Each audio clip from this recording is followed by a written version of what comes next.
Behind Second Lady Usha Vance's calm, inscrutable public persona lies the true force behind J.D. Vance's political machine. Long before he reached the vice presidency, high-flying corporate litigator Usha was the quiet architect, systematically coaching, polishing, and building her husband for political life. From the very moment she stepped onto the national stage at the Republican National Convention to introduce her husband, Usha commanded the room with effortless poise, charm, and sharp wit, sharing her own remarkable background as the daughter of Indian immigrants while introducing the world to the man she helped build. Good evening. When I was asked to introduce my husband, J.D. Vance, to all of you, I was at a loss. What could I say that hasn't already been said before? After all, the man was already the subject of a Ron Howard movie. My background is very different from J.D.'s. I grew up in San Diego, in a middle-class community.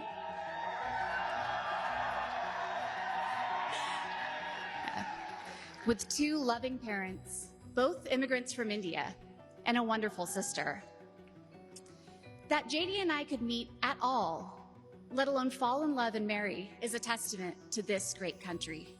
To trace how she engineered his meteoric ascent to the vice presidency, you have to look back to 2010 inside the halls of Yale Law School. Usha was an unstoppable academic superstar, summa cum laude at Yale, a master's from Cambridge, and a relentless Gold Star chaser. Enter J.D. Vance, a former Marine from a blue-collar town in Ohio, struggling to decipher the unspoken rituals of elite society. When the romance sparked during their first year, their tight-knit Ivy League cohort quickly dubbed the academic power couple with a sweet mashup nickname, Jadusha, a blend of J.D., Usha, and judicial. Usha rapidly morphed into J.D.'s personal spirit guide to the upper echelon.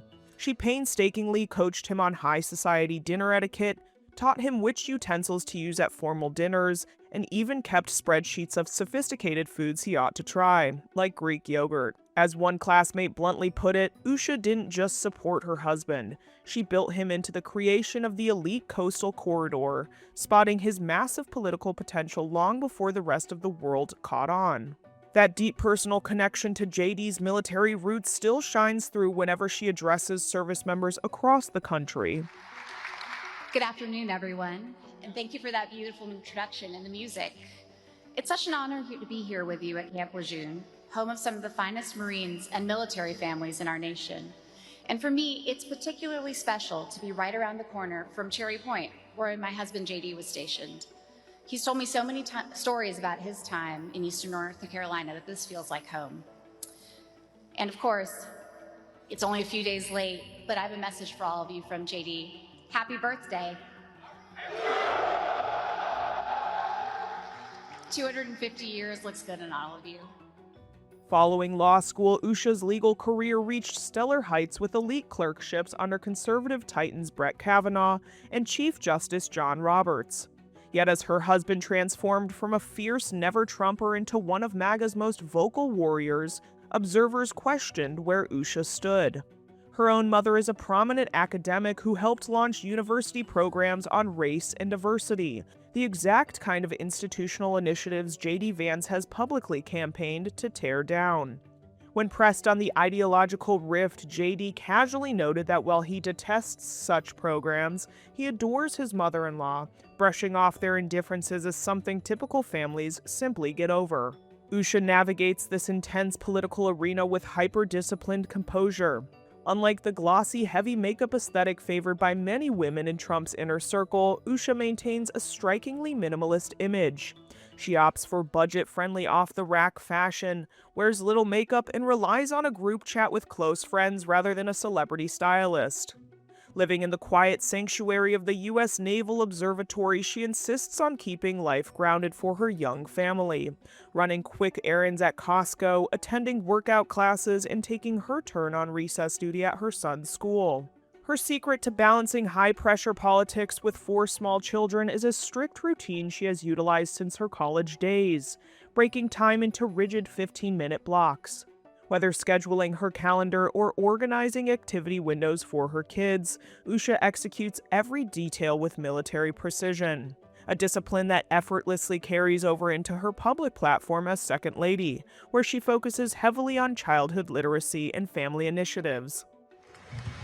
Hello, guys, and thank you so much for letting me come join you here at camp today. This is really exciting for me because I love space and I love NASA, and I can't believe that I get to hang out with a real astronaut. So I can't believe you guys get to do this all week. But I just wanted to invite you to do something with me this summer after camp's over. My kids are actually here hiding somewhere in this room. And this summer we've been reading a lot of books. And what we are doing is a summer reading challenge where if you read 12 books, you can pick anything you want. It could be about space, dinosaurs, princesses, it doesn't matter.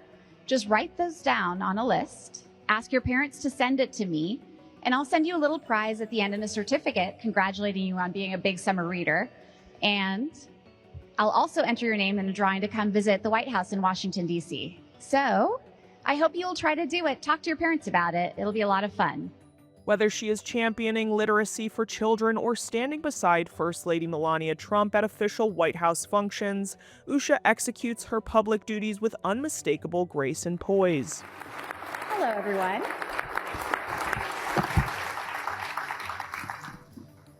Thank you all.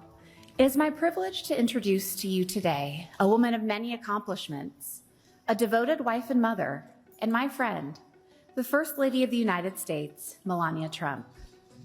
Serving as First Lady for 2 terms is no small feat, but ours does it with inspiring grace and poise.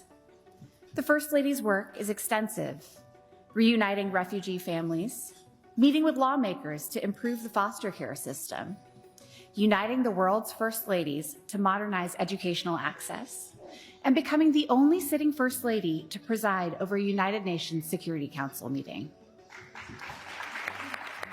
That close working partnership with Melania Trump extends far beyond formal White House luncheons. The two regularly team up to champion military families, including coming together for Red Cross relief efforts at Joint Base Andrews. I'm also particularly grateful to be here today at Joint Base Andrews. I always look forward to returning to America's airfield and to the incredible community that supports its mission every day. JD and I are inspired every time we fly by your care and professionalism and are deeply grateful for your service. The care packages that we're assembling today are part of a proud and enduring tradition. The Red Cross began distributing these packages during World War I and has continued that work ever since. While political commentators compare her steady public presence to that of former First Lady Barbara Bush, a figure of massive personal dignity who kept her private opinions guarded, Yale insiders scoff at any claim that Usha has been silenced or dragged along by her husband's political turn. As one close associate pointed out, she is a brilliant mind who consciously chose this path.